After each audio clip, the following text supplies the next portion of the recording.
D'accord. On est de retour. On parle maintenant du Togo, la campagne pour les municipales 2019. Campagne ouverte depuis le vendredi 14 juin dernier. Nous sommes aujourd'hui au quatrième jour, cinquième jour, sixième jour. Sans incident à ce jour. C'est fort heureusement que nous avons deux candidats sur le plateau. Ismaël Tanko, comment ça se passe sur le terrain, la campagne? Ça se passe bien, mais très timide, je dirais. Moi, dans ma commune, j'ai vu passer une caravane d'un parti politique qui a pris les pavés boulevard de la Cara. Mais à part ça, rien pour le moment. Rien pour le moment. Il y a un parti qui a aménagé son QG de campagne et c'est tout, quoi. Donc, on ne sent pas, même pas d'affiche. Rien du tout. On ne sent pas qu'il y a élection. Ça veut dire que le terrain est free pour vous? Bon, on peut le dire, le terrain est free, mais on se dit quand même que peut-être que les gens sont en train de réserver leurs forces pour jeter toutes les forces dans la bataille. Voilà, pour la deuxième semaine. L'énergie financière. Façon Edo, c'est le même constat chez vous aussi? Oui, moi je suis dans le Golfe 2. C'est vrai qu'on se perd dans tous ces golfs-là. Moi, je me clairement. C'est nouveau, donc on prendra le temps. C'est le nouveau Golfe 1, Golfe 2, Golfe 3 jusqu'à Golfe 7. Et puis de l'autre côté, c'est à jusqu'à 6. Donc, c'est dire que c'est terne au niveau de Golfe 2. Nous, depuis samedi, on a commencé, on est sur le terrain en train d'aller un peu partout dans les quartiers. Mais jusque-là, on a vu seulement un parti politique passer. Et puis le reste, jusque-là, jusqu'au jour d'aujourd'hui, on est encore allé dans certains quartiers. Apparemment, il n'y a même pas d'affiches. C'est des rares fois de trouver des affiches.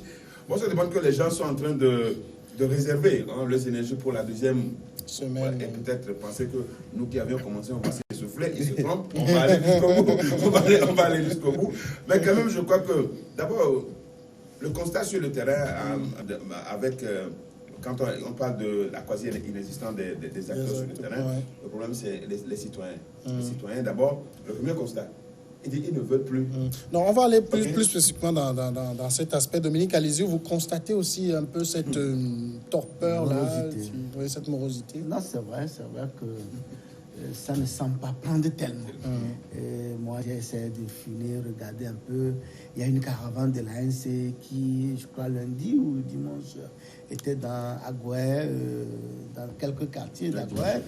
Il y a quelques listes indépendantes aussi qui ont organisé des caravanes. Mais il y a également une île qui a organisé non seulement des caravanes, mais des meetings, notamment à Flao, Gatli, à Flao, Salvador et autres. Là, il y a quand même des activités. Bon, à l'intérieur également, il ira lancer sa campagne dans beaucoup de localités. Et en dehors de l'Union, il y a également les partis de l'opposition. Donc, il y a l'ANC qui également est à pied d'œuvre. Et je crois Jean-Pierre Fabre était à Tchédier le samedi ou quand, là, je crois, si j'ai bonne mémoire. J'ai vu ça sur leur site. Normalement, c'est pas sa commune. Bon, mais il a quand même des candidats. En tant que président de l'ANC, il peut aller soutenir la campagne. Puisqu'il est candidat lui-même. Oui, mais il est candidat. Je pense qu'il est dans le Golfe 4. Golfe 4. Donc il peut aller. Moi, si je peux aller voir, je peux aller soutenir notre candidat ailleurs. C'est normal. Je crois quand même que tous... Bon, et je crois qu'au départ même, c'était totalement timide. Mais lorsqu'on a annoncé les 450 millions, et ça a commencé par bouger un peu. Ah bon? Moi, je ne sens pas qu'on a annoncé 450 millions. D'accord. Toi, tu le savais. On l'a annoncé quand on lui a déjà fait le virement. Mais encore une fois, quand on regarde les 450 millions, qu'on fait un petit ratio, on se rend compte que par candidat, on a à peu près 20 000 francs pour faire campagne. Non, pas liste. On fait 500 000 par liste. La campagne par liste et non pas candidat. Bien sûr. Mais si vous vous organisez, que vous dites qu'un conseiller municipal par quartier. Voilà, donc un candidat à 20 000 francs. Et vous avez beaucoup d'argent. Vous avez moins. Je crois qu'il y a une ou deux listes. Non, j'ai seulement. L'autre de vous n'a pas marché. Donc c'est une seule liste. Tu auras jusqu'à 500 millions de francs. Jusqu'à 500 000. J'ai écouté la dernière fois. Notre confrère Firmin Teko Agboé dit que non, c'est dérisoire. Ah bon? Les gens cherchent des Togolais, nous, comme moi, je cherche les 500 000 Dominique, vous aurez pu être candidat pour l'avoir. Nous ayons des listes validées pour avoir 500 000. Alors que 500 000, ce n'est pas rien. On a eu même une réunion hier pour demander qu'on puisse leur laisser même cette affaire de 450 000. Ah, mon frère, votre parti ne peut pas, non? Ça, c'est bien, vous aurez dû faire. On ne peut pas, parce que... Est-ce que vous êtes financé par un réseau bizarre? Parce que je on va aller. Non, je vais enquêter. Parce que c'est pas qui dit là. Il donne une très bonne information. On va aller au fond du sujet. Alors, Ismaël Tanko, sur le terrain, c'est quoi votre message? Qu'est-ce que vous leur dites? Alors, sur le terrain, nous, on a 3 messages. Je ne sais pas si vous connaissez le quartier d'Oumassessé et ses alentours. Oui. C'est ce que les gens appellent communément Adéoui. Moi, j'ai grandi là-bas. Et quand j'étais petit, le sable de ce quartier était tout blanc. Tout blanc, blanc, blanc. Vous passez dans la rue, il n'y a pas une seule goutte d'eau. Aujourd'hui, quand vous passez, le sable de ce quartier est tout noir. Et il y a de l'eau partout. Et le premier message qu'on porte aux électeurs, c'est la question de l'assainissement. Oui. Parce que le quartier est devenu tellement populaire. Et aujourd'hui, il y a beaucoup de maisons dans lesquelles il y a des locataires. Et vous imaginez une maison, il n'y a pas de puisard dans la maison. C'est-à-dire que le propriétaire, soit il n'a pas prévu de puisard pour que quand les gens se lavent, l'eau aille dans le puisard. Il faut les verser maintenant. Donc, les gens, ils mettent des seaux et puis viennent déverser dans la rue. Ou bien, il a prévu un petit puisard parce qu'au départ, il n'y avait que 3 personnes dans la maison. Maintenant, quand il a continué à construire et à louer, il n'a pas agrandi le puisard. Donc, on vide le puisard aujourd'hui. 3 jours après, le puisard est encore plein. On demande au locataire de cotiser 1000 francs, 2000 pour vidanger. Il cotise encore. 3 jours encore, c'est encore plein. Il ne cotise plus. Et ils viennent déverser l'eau dehors. Et ça fait que toutes les rues pratiquement du quartier sont remplies d'eau. Et ça, c'est quelque chose contre lequel il faut lutter. Il faut qu'on travaille avec les propriétaires de maisons pour vraiment assainir le quartier. Deuxième chose, toujours dans la question de l'assainissement, on a des rues où, quand il pleut, l'eau stagne. Oui. Mais la mairie de Golfe 3 a des véhicules avec lesquels on peut faire des travaux de base qui permettent d'éviter qu'il y ait des fosses, des crevasses à certains endroits et qu'il n'y ait pas d'eau stagnante. Mais ça ne se fait pas, on ne sait pas pourquoi. Moi, devant chez moi, il y a de l'eau qui stagne quand il pleut. J'ai écrit à la mairie pour dire, écoutez, voilà, mais zéro réponse. Ça, c'est la première des choses. La deuxième chose qu'on propose aux populations, c'est de leur apporter de l'eau potable à un prix vraiment social. Aujourd'hui, dans le quartier en général et dans la plupart des quartiers, vous vous rendez compte que la majorité des populations n'ont pas accès à l'eau de la TDE. Oui. Tout simplement parce que quand vous demandez un raccordement, on vous dit 600 000, 700 000 francs. Ça, c'est le prix d'un terrain quelque part. C'est le prix d'un terrain quelque part. Non, je ne crois pas. Si vous avez la chance... 100 000, non, Dominique, laisse-moi aller je l'ai au fait bout. tout récemment. Oui, tu l'as fait à 100 000 parce que le tuyau est passé devant ton portail. C'est vrai. Mais quand le tuyau ne passe pas devant ton portail, qu'il est en face, dans la rue en face, chez ton voisin, on te dit qu'il faut 600, 700 000. Il faut aller tirer. Il faut aller tirer. Mais attendez, genre, comme je l'ai dit, dans la plupart des cas, c'est des maisons de location. Ces gens-là, ils n'ont pas 700 000 pour aller tirer.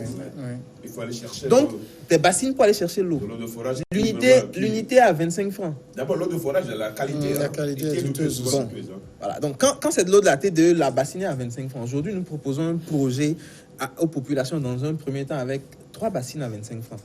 Ce n'est pas de la démagogie, c'est juste des calculs scientifiques. Vous prenez la facture de la TDE, vous avez des tranches. Oui.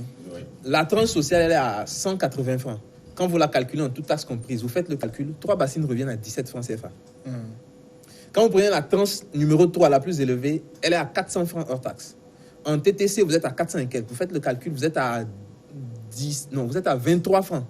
Ça veut dire que au maximum, si on a nos fontaines communales, on peut vendre l'eau à 2 à 25 francs la bassine ou à 3 à 25 francs la bassine pour soulager les populations, avant de parler de faire en sorte que chaque maison puisse avoir de l'eau chez elle. Et le troisième et dernier élément, c'est que je suis à la base entrepreneur. Et pour moi, c'est important la question d'emploi et d'auto-emploi. Et donc, nous proposons aux populations de notre commune de les emmener à aller vers l'auto-emploi, surtout la jeunesse, en organisant ou en leur offrant gratuitement des formations. des formations qui vont se faire à partir de courtes vidéos qui vont se partager à ces jeunes-là. Et en soutien à cela pour leur permettre d'avoir accès à ces formations en leur offrant Internet gratuitement à un certain endroit du quartier. Et en plus des emplois que nous promettons de créer aux jeunes. D'accord. Avant d'écouter le pasteur Dominique, question? Oui, je crois que mon ami, ce qu'il dit, s'il doit vraiment mettre en application, ça veut dire que dans sa commune, les gens doivent se saigner parce qu'il va trouver où l'argent. Il y a que, je connais le marché d'Aguibi. Je ne sais pas si le marché de Bonsimé également fait partie. Oui. Donc ça veut dire qu'il faut augmenter des taxes. Non, Dominique. Pour engranger des bénéfices. Dominique, et non. financer. Non. Ah, mais c'est ça. Non, même pas. Quand je dis premier point, assainissement, pour qu'il y ait des puisards dans des maisons, ce n'est pas la mairie qui va construire des puisards dans les maisons. C'est ce que je croyais. Non, je n'ai pas dit. Non, Dominique. Pour rendre le quartier, non, Dominique. Et surtout le sable. Dominique, je n'ai pas dit. C'est pour amener les gens. Exactement. Parce qu'il faut comprendre une chose. Il y a une loi aujourd'hui qui normalement interdit qu'on déverse de l'eau. Exactement. Donc, ce que nous on va faire, c'est accompagner les propriétaires de maisons à avoir des puisards. Alors, vous avez. En finançant, bien sûr. Non. Dominique, justement. Vous allez accompagner ou obliger? Non, dans un premier temps, accompagner. Si jamais on était élu, il faut dans un premier temps faire une réunion de tous les propriétaires. Et leur ils vont te dire qu'ils n'ont pas les moyens. Dominique, essaye de me suivre jusqu'à la fin. Oui, je te suis. Donc, le monsieur, c'est un retraité. Dominique, suis-moi. Tu as vécu, moi j'y vis toujours. J'ai dit. Donc, écoute-moi d'abord. Dominique. Et ils vont te dire que c'est de ça qu'ils vivent. Tu vas lui dire de bourser peut-être 100 000, 100 Dominique, Dominique, écoute-moi un peu. C'est-à-dire que on dit on va les accompagner. Alors, vous avez une maison dans laquelle vous avez 10 pièces que vous louez à 7 000, à 8 000, à 10 000 francs la pièce. Ce qu'on propose, c'est que vous savez, il y a une loi qui dit vous ne pouvez pas déverser de l'eau dans la rue.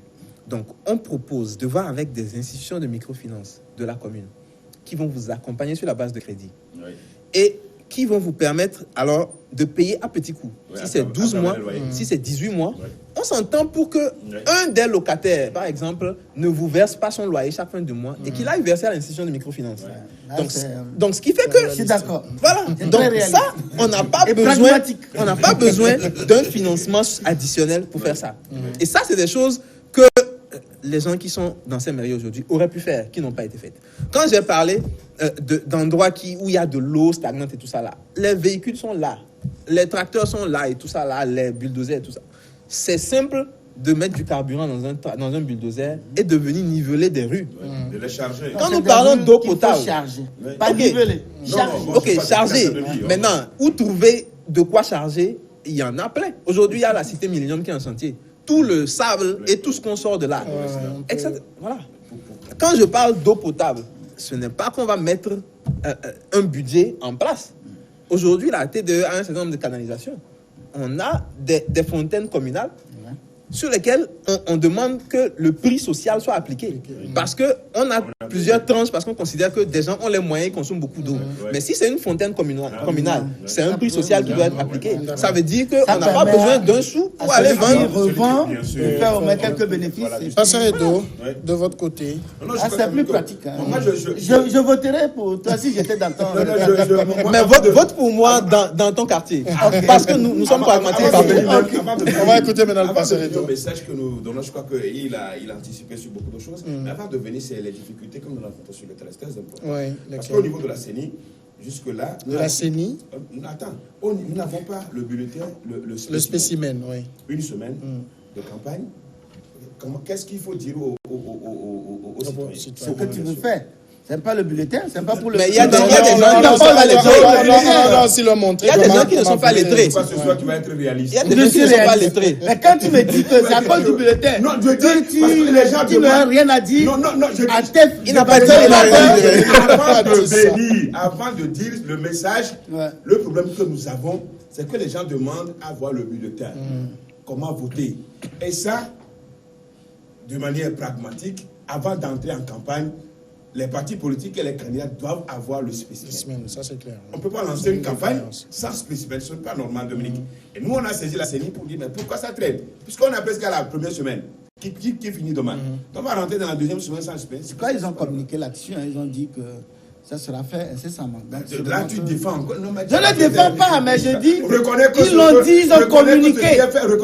Ils ont communiqué. Est-ce que tu peux reconnaître que ce qui est fait, ce n'est pas bon? C'est pas bon, je suis d'accord. On aurait pu commencer en amont, au début. Ce soir-là, tu es bon. Et aussi, il y a le problème des bureaux de vote. Les bureaux de vote. Les bureaux de vote qu'on n'arrive pas à cerner. Quels sont les bureaux de vote qui sont dans cette commune? On n'arrive pas à cerner. On nous a donné des CRV, une ligne de CRV. Un CRV comprend beaucoup de bureaux de vote. Mais qu'on n'a pas sur la fiche qu'on nous a donnée. Mais finalement, ce soir, on nous dit à nous-mêmes d'aller chercher dans les CRV pour voir combien de bureaux de vote il y en a dans les CRV. Alors, est-ce que c'est notre travail? Techniquement, c'est la CENI. Techniquement, c'est la CENI. Donc, il y a ce problème-là qui se pose sur le terrain. Tantôt, un village... Maintenant, en dehors des problèmes, dis-nous qu'est-ce que tu veux faire aux populations. C'est ce qui m'intéresse. Pas les petites difficultés. Dominique, je vais dire une partie de ce que je veux faire. Tu veux construire des églises? Puisque tu es pasteur. Dominique! Ah, d'accord. Allez-y, pasteur. Donc, ce que nous allons dire... Le mercredi prochain, je t'inviterai à venir à notre conférence de presse. On va présenter notre programme. On va présenter aux médias. Succinctement, le programme se présente comment? D'abord, il y a ce que pour nous, il faut restaurer. Il faut restaurer. À la veille du scrutin? Ça te fait du mal. Oui. Laisse-moi, je t'explique. Je dis, nous allons restaurer les valeurs citoyennes dans la commune. Parce qu'on n'en a pas du tout. On a perdu les repères de citoyenneté. Et dans une commune, il faut qu'il y ait la restauration de l'autorité par rapport aux valeurs citoyennes. Là, je suis d'accord. Si on commence par les valeurs citoyennes, on va mettre les gens au pas et on va les mettre, on va semer l'amour de la commune, l'amour de la patrie en eux. Parce qu'aujourd'hui, on a perdu tout ce repère. C'est très important. Comment ils vont arrêter de marcher? Puisque c'est aussi... Non, Dominique, non, je suis en train de... Si les gens marchent, c'est la liberté de manifestation. Marcher cassé. Parce que là, peut-être vous allez prendre un marché, mais elle n'est jamais cassé. Mais est-ce que les gens qui marchent là, ils cassent? Oh, souvent. Qui le connaît, non? Ok, allons-y. Laisse Dominique avance. Donc, la restauration des valeurs citoyennes, c'est très important. Pas des formations, c'est ça? Et pas des formations, pas des sensibilisations. C'est très important. Et quand nous allons aujourd'hui, les problèmes sont les mêmes dans presque toutes ces nouvelles communes. C'est des nouvelles communes qu'on vient de créer. C'est vrai qu'il va se poser le problème de fond. Comme Dominique a posé la question tout à l'heure à mon collègue, il va se poser le problème de fond. Mais il y a des choses qui ne nécessitent pas de fond directement. Ouais. C'est juste d'accompagnement technique, comme il a démontré tout à l'heure. Et cela est fait. Vous savez, il y a un problème d'électricité aujourd'hui. Hein. Le problème de l'électricité, il a parlé de l'eau, il a parlé de... Mais il y a le problème de l'électricité. Alors, vous savez, nous, on a proposé, il y a ce que nous, on a proposé d'autres mécanismes d'avoir de l'électricité autre que la CET. C'est-à-dire? Il y a l'énergie solaire. Il faut développer cela. Pour que les gens puissent avoir de l'électricité. Il y en a. Mais il y en a déjà, mais il faut renforcer. Ce n'est pas suffisant. Ce n'est pas suffisant, il faut renforcer. L'État a posé des bases, ça je reconnais. Tu vas me féliciter parce que je reconnais que l'État a posé des bases. Les bases, c'est quelque chose d'important. Mais on peut avoir à partir de biomasse, on peut avoir de l'électricité. C'est possible. Donc, oui, mais est-ce que déjà c'est un domaine dont la municipalité peut s'occuper? Oui, bien sûr. Parce que je pose la question ici, parce que jusqu'à l'heure où nous sommes en train de parler, on n'a pas encore de loi de délégation. On ne sait pas, avec la suppression de la préfecture, on ne sait pas qu'est-ce qui revient à la commune concrètement, qu'est-ce qui revient à la région. Non, mais de toute façon, ce qui est fait, c'est que les besoins des problèmes sont les mêmes. Et il va falloir que celui qui est élu, avec son conseil, puisse s'en charger. Quel que soit ce qu'on nous apportera comme situation par rapport à ce que tu viens de dire. Donc, il y a ce que nous avons appelé l'éclairage public. L'éclairage public dont on parlait, dont le prix la redevance est augmentée de 1. Donc c'est 400%, de 1 à 5 francs. Alors nous avons pensé quand même qu'il y a ce que nous allons appeler l'éclairage public. Donc chaque maison avec une ampoule à la devanture. Chaque maison avec une ampoule à la devanture. C'est une obligation? Non, mais bien, on verra comment le faire, comment le matérialiser. Non, on veut des choses concrètes, là. Oui, mais non, c'est concret.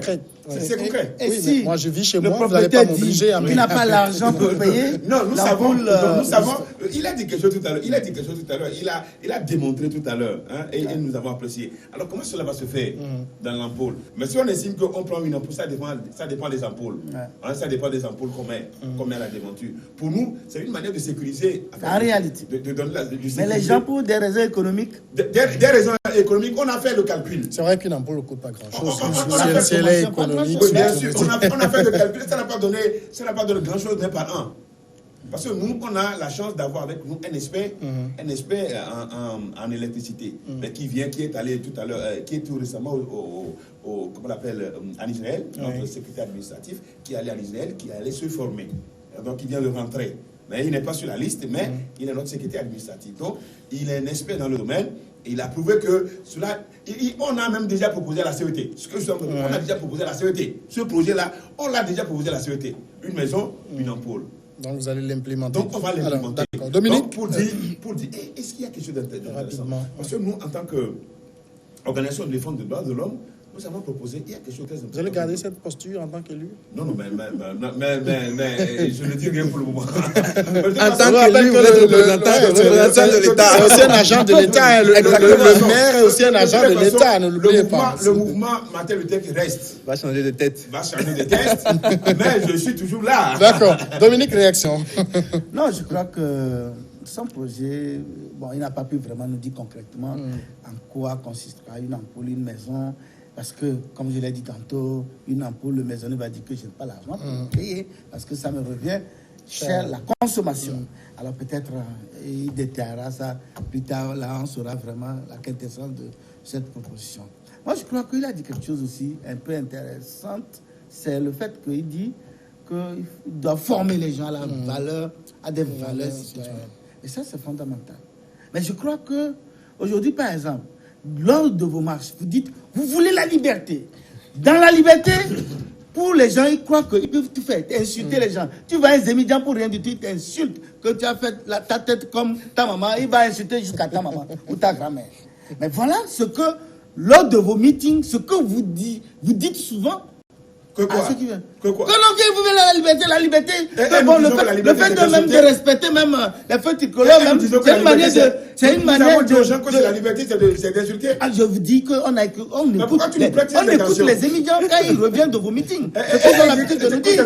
Ils nous disent que oui, actuellement, ils sont embrigadés, ils n'ont pas la liberté. Attends, quelle liberté le Togolais n'a pas aujourd'hui? Si on n'a pas une grande liberté, on peut venir sur ce plateau. On en a normalement. La liberté, elle est là. Elle est réelle. Elle est visible. Maintenant, lorsque vous dites à quelqu'un qui a déjà une liberté, on a embrigadé, tu es embrigadé, tu n'as pas la liberté. Ça veut dire que tu veux lui dire que même si vous voyez un policier, il peut prendre un caillou, il va lui cogner la tête. Alors que le policier a son service. S'il voit les feux tricolores, il peut violer. Parce qu'il se dit que mais il a le droit de violer. Parce que tu sais, le phénomène est réel lorsque vous allez à Ouaga. Parce qu'à Ouagadougou, enfin au Burkina, et lorsque, après l'insurrection, les Burkinabés ont cru comprendre que c'est maintenant ils ont la liberté de faire tout ce qu'ils veulent. Et finalement, ça devient un autre problème pour le gouvernement, qui a du mal à raisonner. Mais vous voulez les raisonner, alors que c'est vous-même qui leur avez dit que vous étiez embrigadés avant. Donc, eux, ils sont portés de la liberté.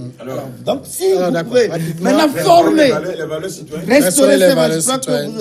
Alors, il souhaite encore rapidement. Il y a la réceptivité sur le terrain pour votre message? En tout cas, la réceptivité est totale.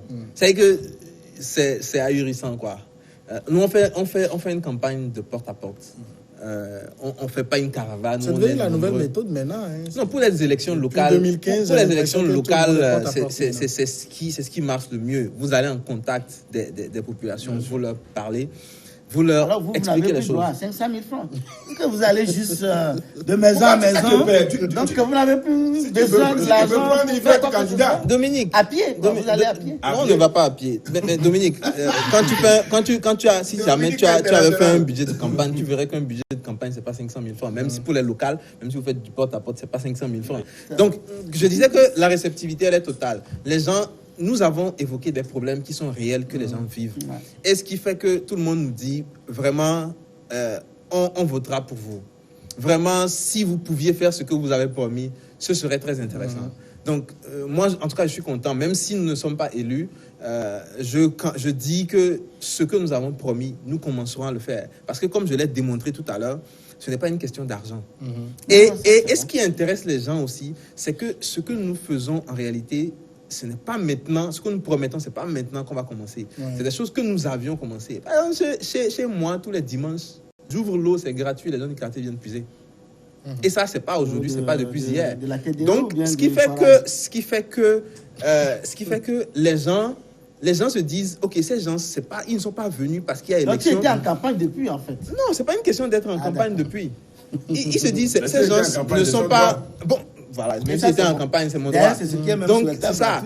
Quand nous disons que nous allons offrir de l'emploi aux gens, les gens se disent, oui, effectivement, ils ont raison.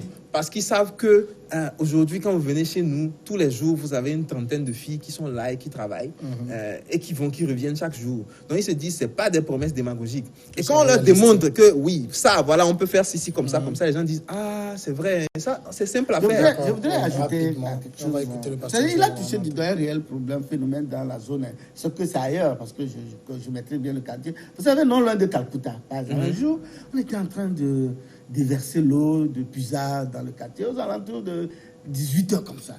Ça puait. Et le lendemain, on était allé à une émission sur Radio Zéphyr. Et un confrère qui a suivi ça l'a relevé. Mais le chef du quartier était fâché parce qu'il vit dans le quartier. Il appelle pourquoi il doit aller dire ça à la radio. Je lui ai dit, arrêtez de faire ça, parce que c'est pas bon. L'odeur est nauséabonde et que ce n'est pas normal. Il faut changer de mentalité. Pasteur Edo, chez vous, vous avez dit que les gens n'ont plus envie de voter, c'est ça? Oui, non, mais ça, c'est le constat général. Hein. Le conseil général, les gens ne veulent plus voter. Ils avaient tellement voté. Donc, vous n'avez pas de chance? Non, mais ce n'est pas parce qu'on n'a pas de chance. Maintenant, il faut leur parler. Il faut les sensibiliser. Il faut leur dire, mais écoutez, cette élection-là, c'est vous-même. Ben, là, vous avez contribué à amener les gens à vous les avez habitués au boycott. Les législatives, vous les avez n'allez même pas. N'allez pas. Maintenant, vous revenez, vous dites. Merci Dominique Aleziou. Merci beaucoup. Ismaël Tanko, merci. Merci à tous de nous avoir suivis. Finalement, les gens